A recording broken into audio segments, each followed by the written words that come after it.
two types of people, two kinds of people, I think.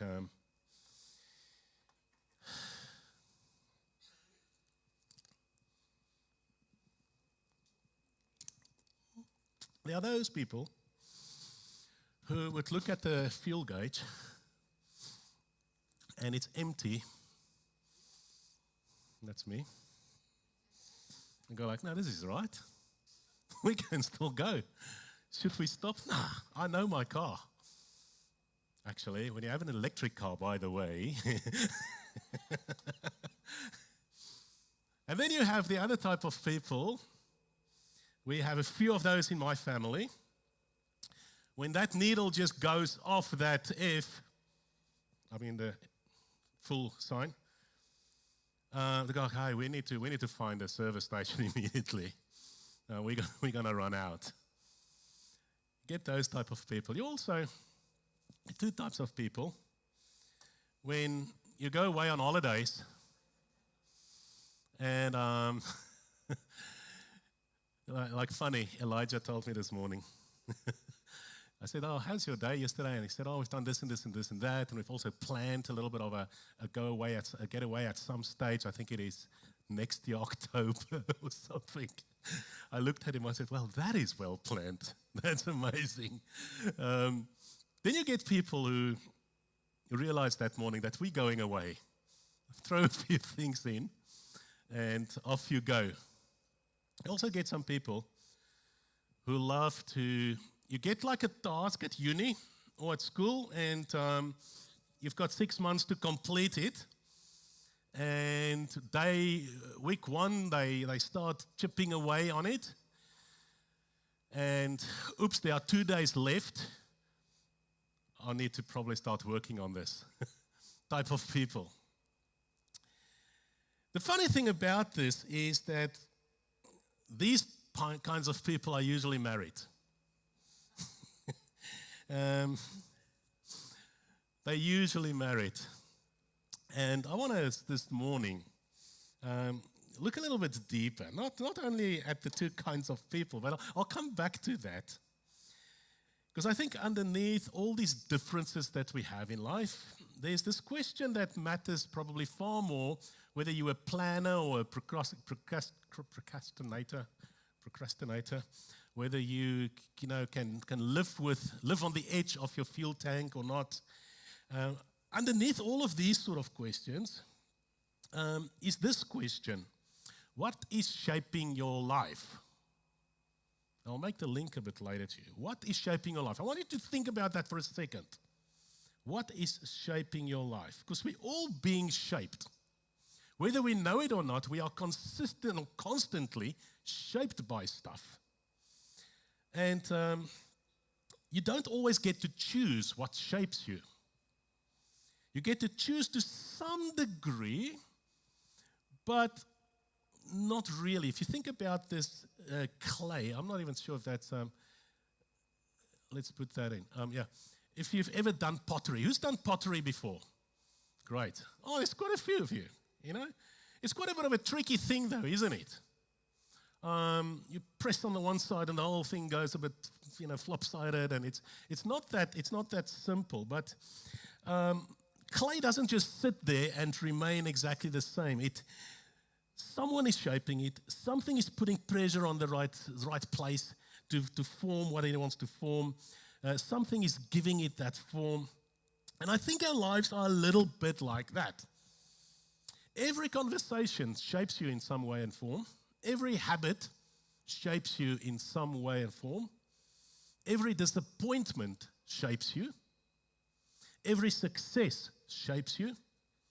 What you repeatedly watch shapes you. What you repeatedly think about shapes you. What you celebrate shapes you.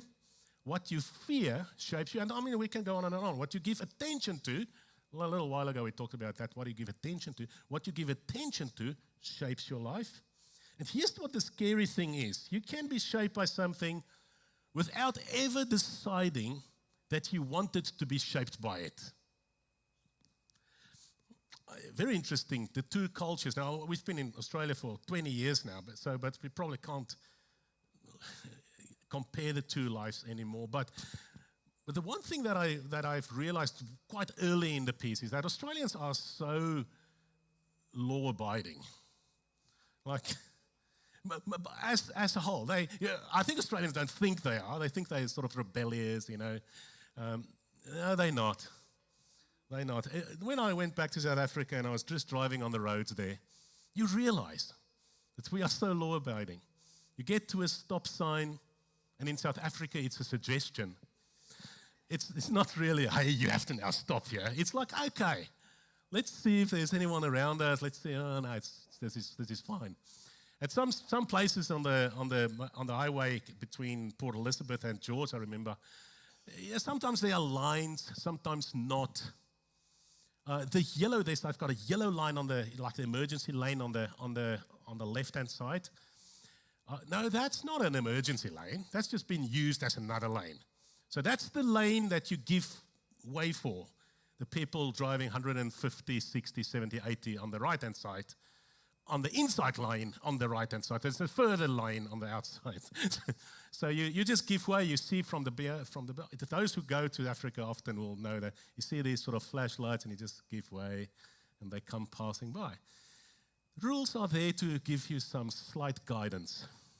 Australians, on the other hand, they're pretty law-abiding. I mean, like, the roads are 90 kilometers on a highway sometimes. You go like, what's that about? Like, or 100. What's that about? We can go 140 probably here. Very law-abiding. The thing is that the longer you hear, the more it becomes, and it's a good thing, the more it becomes normal for you to just fall in. We now stop at stop streets. We now do all these things. You are being shaped by all the points you lose if you don't abide the law. But there are things that shapes you. You just fall in. You're suddenly just starting to live a certain way, even talk a certain way.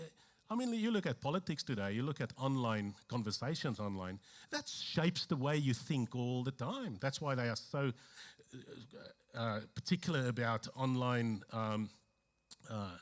what do they call it? Making people extreme sort of things online, that influences people. It shapes you, whether you want to or not. You are repeatedly being shaped by something. In the world we live, we are shaped by new ideas. We go like, well, is this still, the Bible say this, but isn't that just a suggestion? Because the culture says this, and we might go for that. So that sort of stuff shapes us all the time. So the question isn't really, am I being shaped? The question that we should ask this morning is really, what is shaping me? I think that's a good question. That's a very good question for young people from a young age to understand and filter what comes in. Whether online, whether through your eyes, whether through your friends, whether through the schools, whether through the news. Just start filtering what is actually shaping me. What is getting the biggest influence over my thoughts these days? What is shaping my attitude these days? What is shaping my expectations? What is shaping the way I see other people?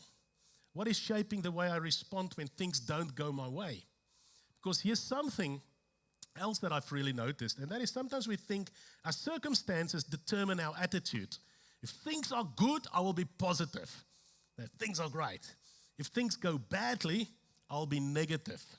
If everyone treats me well, I'll be gracious to them as well. So if they treat me, I will treat you the way you treat me. If life is difficult, I'll be miserable. But the Bible gives us something totally different, and that's what we're going to look at this morning. Another possibility when it comes to what is shaping my life. That we become people who are shaped by something deeper than our circumstances. Maybe things are going pretty badly for you at the moment. Maybe it is actually falling apart. And we are slightly shaped by that because we become slightly cynical about a lot of things potentially. But the Bible gives us some different approach here. And I want us to go to Philippians. I haven't got it on the screen. But again, if you've got the Bible app on your phone, go to Philippians 4. One of my favorite passages. Last week we looked at Philippians 2, where Jesus became a slave, became someone that served. this week I really want us to think about Paul's life here, first of all. He's writing this being in jail. Okay, so he's sitting there, and if you read a little bit about the conditions of that typical jail, that wasn't some nice, modern day 2026 Australian jails. Totally different. Very confined, very limited exposure to sun, limited exposure to an area where you can actually move, etc., etc.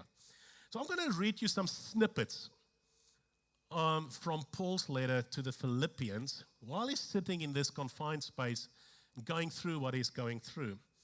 And I'll just start by just read to you the very well-known passages. In verse 4 it says, "Rejoice in the Lord always, I say, rejoice." Okay, this is a guy, he's sitting there in the jail. He tells the church of Philippians, rejoice. Let your gentleness be evident to all. Remember the background of this writing. Remember. He says, the Lord is near. Do not be anxious about anything. Okay. Says who? Says, I'm not sitting in the jail here. Do not be anxious about anything, but in every situation, by prayer and petition, with thanksgiving, present your request to God. It goes like, pray. And the peace of God, which transcends all understanding, will give you, will guard your heart and your minds in Christ Jesus. So he goes like, hey, so rejoice, not be happy. Rejoice, not in your circumstances. Rejoice in the Lord. And then he goes on, finally, brothers and sisters, whatever is true, whatever is noble, whatever is right, whatever is pure, whatever is lovely, whatever is admirable, if anything is excellent or praiseworthy, think about such things. Basically says again, hey, control what you're thinking. Because we know what our minds do. Our minds run crazy. It goes, oh, everything's falling apart. He goes like, hey, don't let that control you. Think about the things that's pure, that's lovely, etc., etc. And then he goes in verse 10. Now he received some gifts from people. And he said the following, which I find very interesting. He said, I rejoiced greatly in the Lord that at last you renewed your concern for me. Indeed, you were concerned, but you had no opportunity to show it. So it's sort of a personal little account here. He says, I'm not saying this because I am in need, this is it. Hear these words. For I have learned to be content, whatever the circumstances.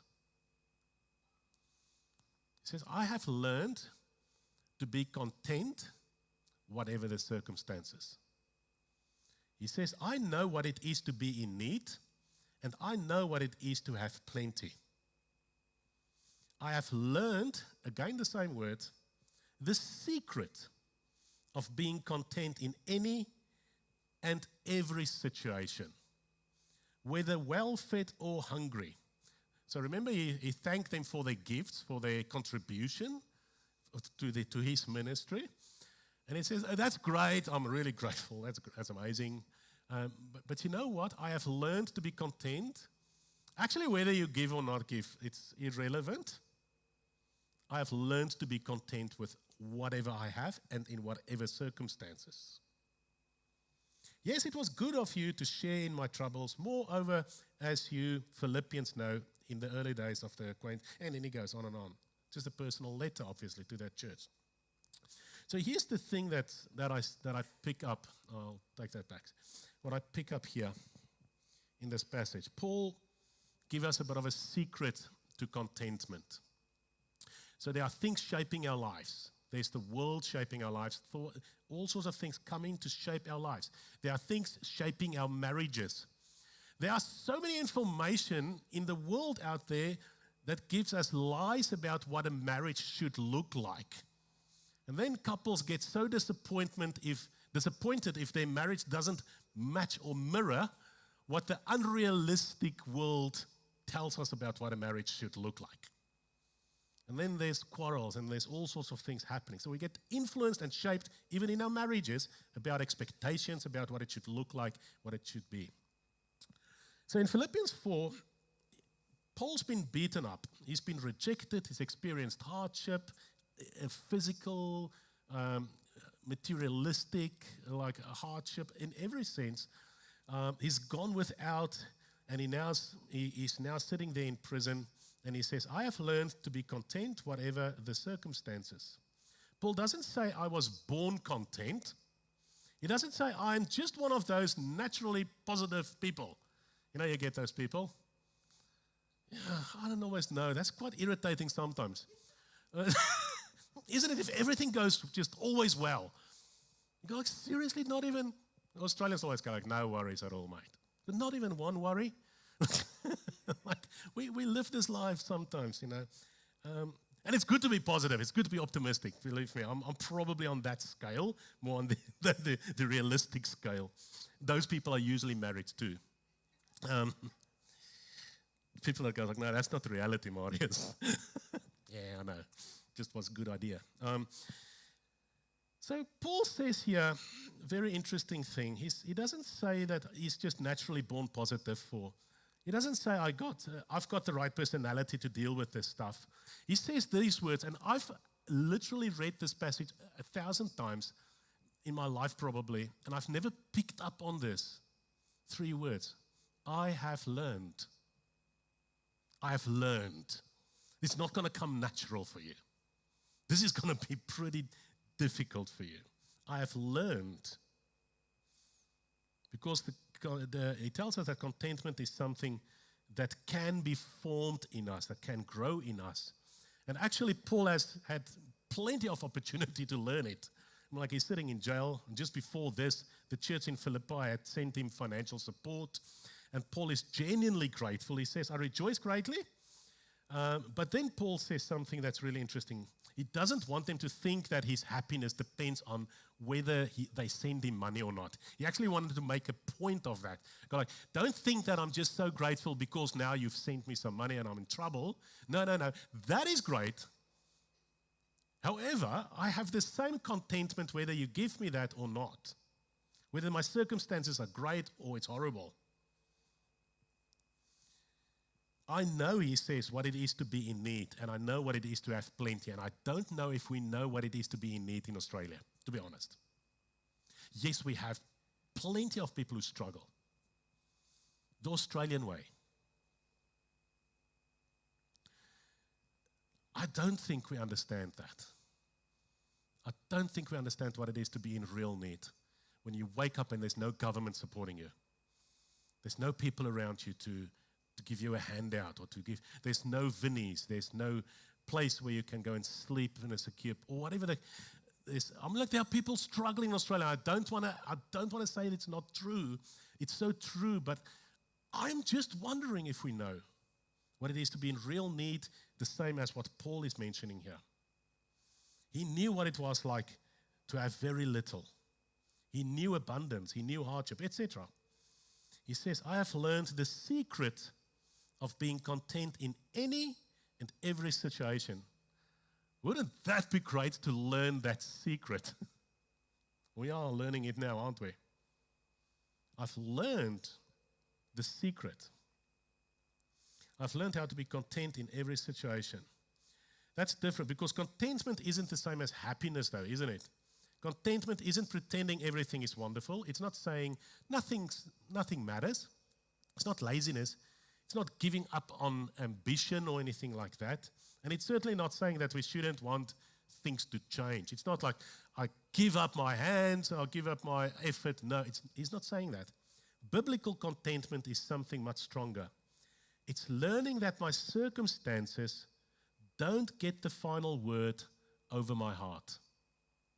I want you to focus just on that sentence. Biblical contentment is something where you say, I'm going to learn that my circumstances don't get the final say over my heart. It is not going to change my heart away from God. It is learning that my circumstances don't get that final word. My circumstances do not get to decide who I am. My circumstances don't get to decide whether God is good or not. So that's usually the issue, though. Once you start thinking, well, there can't be a God that loves me now, because just look at what I'm going through. You are learning, and it's interesting. It's different than just knowing. You actually have to start questioning God. You actually have to go through that dip and go like, hey, man, God, I don't know if you're actually there. Once you're starting to operate in that space, you realize God is there, and you learn to trust in God even if nothing makes sense. Psalm 13 is an amazing example of that. I'll read for you Psalm 13. It just sort of always pops up in my mind. Another one of my favorites.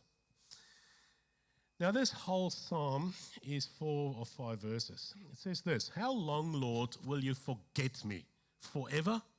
Have you been there? You go like, God, seriously.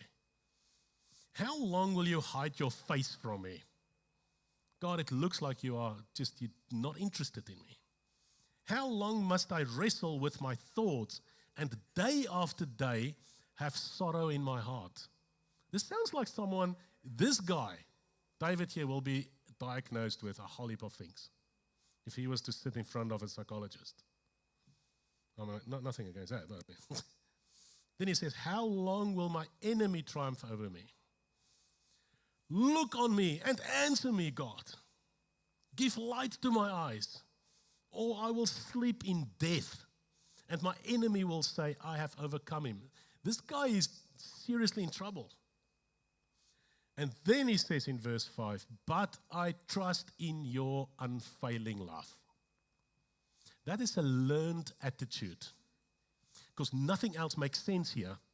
You might lose your relationship at the moment. You might go through that. You might starting to lose just things that you've worked so hard for.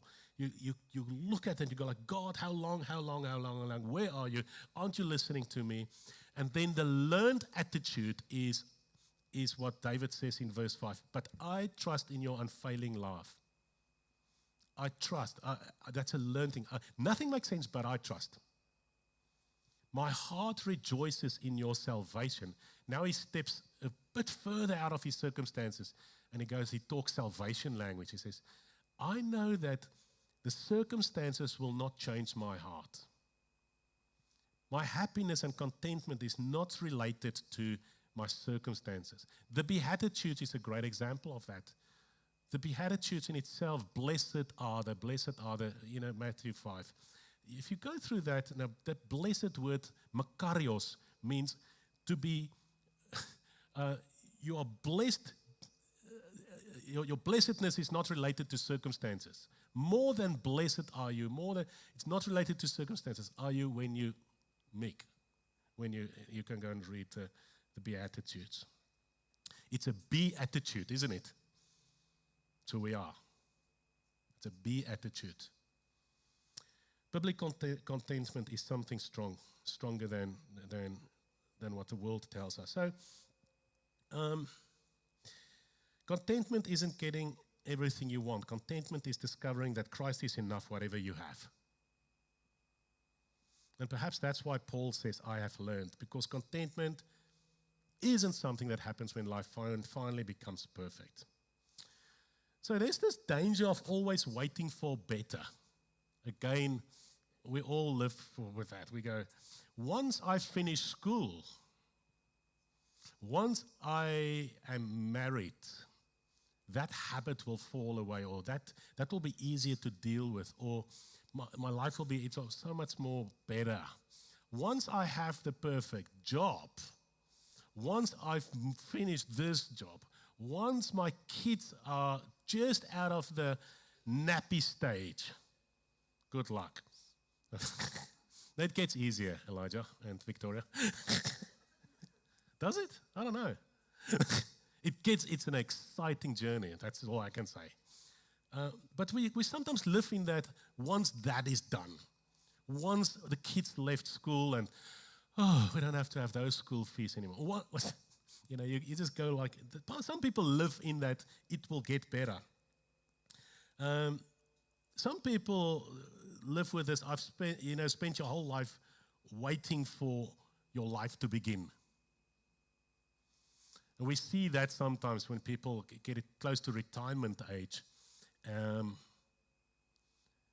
Their whole life they're waiting for this moment, almost not really, but in some ways you think like, oh, that'll be nice. And then suddenly your wife realizes that you're at home all day. And that's a different change, isn't it? I've heard that people say like, it's weird having him or her here all day. Sometimes God is giving us a beautiful season right now. But we're so busy waiting for the next season that we don't actually live in this one. We're so waiting for once that's done. Some of you are in a really good season at the moment, and isn't that amazing to be grateful for that? Things are really going well. You're healthy. Your family is doing well. You've got good friends. You're enjoying your work. You're grateful, and that's wonderful. Don't apologize for that. It doesn't have to go bad all the time, by the way.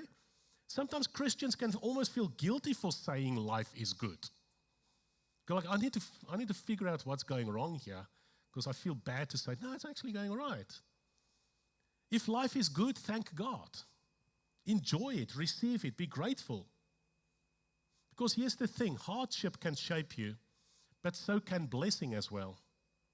And sometimes blessing is just as spiritually dangerous as hardship because when everything is going well, we can so slowly stop noticing God in the same way. Everything falls in place. Life is good. I want to show you this calendar, and for those who attended the recovery group last Wednesday, will understand or have seen this before. A 90-year human life calendar. Now, this is in months. Now, worthwhile for you to go and watch. Tim Urban is the guy. He's got a great blog. I think it's something like, wait, no, not yet. Something like that. But he's got a TED Talk that I've shown on Wednesday for our recovery group. And he's got these calendars up there in that TED Talk. He's got one that breaks down the weeks. Now, this is just the months. So weeks, you can imagine there's just more blocks. Okay. So he used this as a visual representation of how many weeks we might have in a lifetime.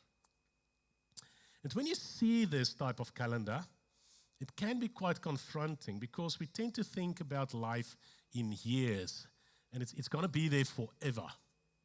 I've got to know, you think, well, life is just so long, but you have to remember we've filled in some of those weeks already, or at least some of those months already. Look at where the 30th birthday is. Man, you're going down the line here. For those who are 60, look at that. You're almost done.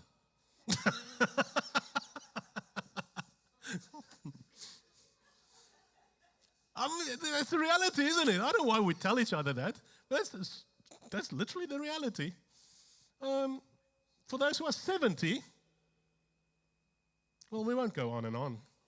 But you get the drift. You get the idea. We live with this idea we've got plenty of time.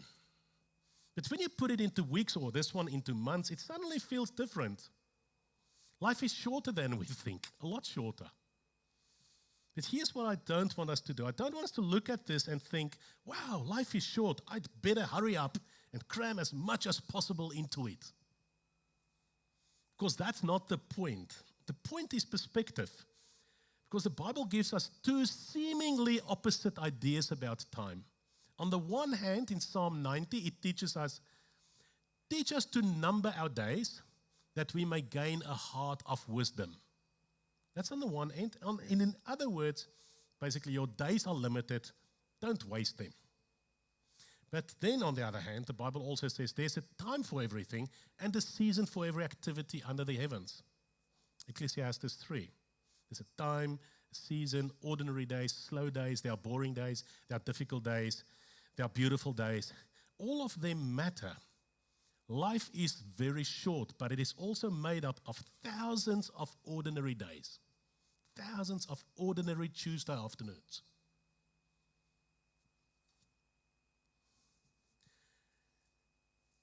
Most of life is that Tuesday afternoon. Not flashy, not great maybe, not too bad, just the ordinary Tuesday afternoon, having a coffee with someone maybe, driving your kids somewhere, sitting around the dinner table at night, watching your favorite movie or show on TV, going to work, maybe serving at church, preparing something for morning tea, taking a walk with your dog around the block, sitting with someone who's hurting, laughing with people who laugh, go for a jog with someone you like, go for a walk, or, your typical Tuesday afternoon. And maybe that's why contentment and time belong together. Because if I'm always waiting for the next thing, I will be happy when, then I can spend my entire life waiting for my life to begin. I'll be content when I have more money. I'll be content when the kids are old, etc. And suddenly you look back and realize, I've spent so much time of my life waiting for a different life.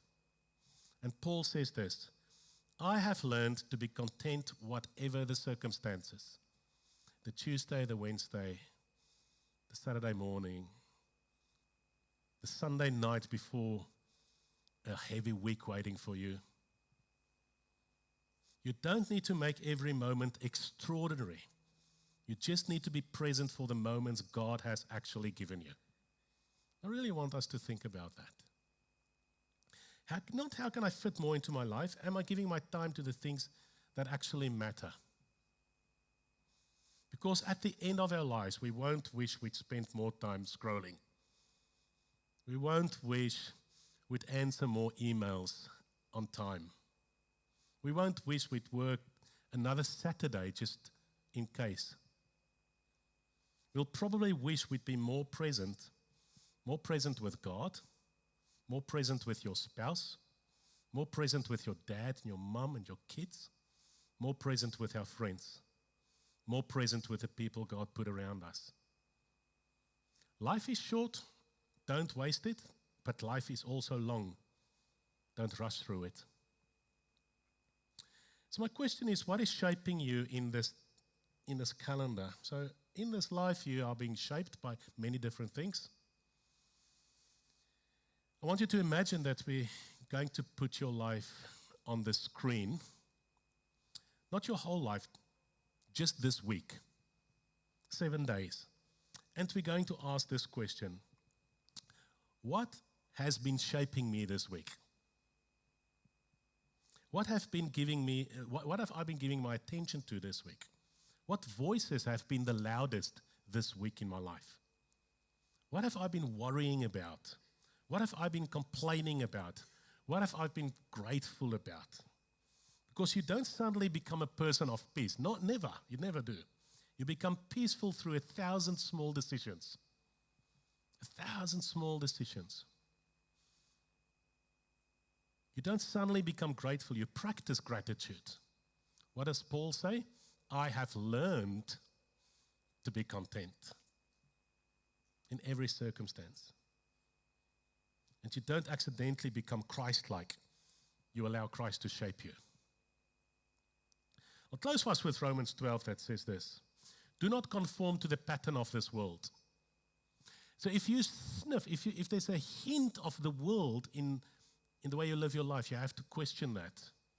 Don't let it conform and shape you, but be transformed by the renewing of your mind. Think differently about your life calendar. I would love actually, we can almost move this into I love having a conversation with a friend regarding long-term planning and that sort of stuff, and I'm not that type of person, but you could probably even do a financial course for people who are struggling with this sort of calendar and say, hey, doesn't make sense for you here, but what you do here will influence that, will influence that, will influence that. It will continue to go like that. Do not be conformed. Don't let the world shape you, because the world will be very happy to do that for you for free. Don't let the world shape your kids. They will do that for free, happily. I will tell you, like Paul says, be transformed, let God renew your mind. Okay. So what does that look like? Maybe we've got these two kinds of people. Maybe you are naturally someone that look at that calendar and to procrastinate, and it puts you in a bit of a frenzy now. You go like, oh my goodness, I'm down here somewhere. Now, I don't know why it stops at 90, by the way. I just saw that for the first time. I know some of you might be concerned now that fuel gauge is now very low.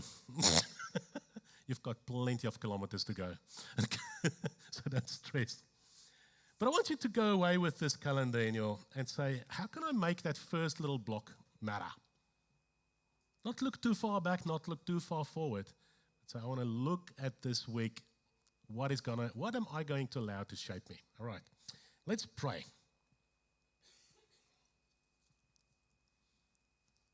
Lord, thank you so much that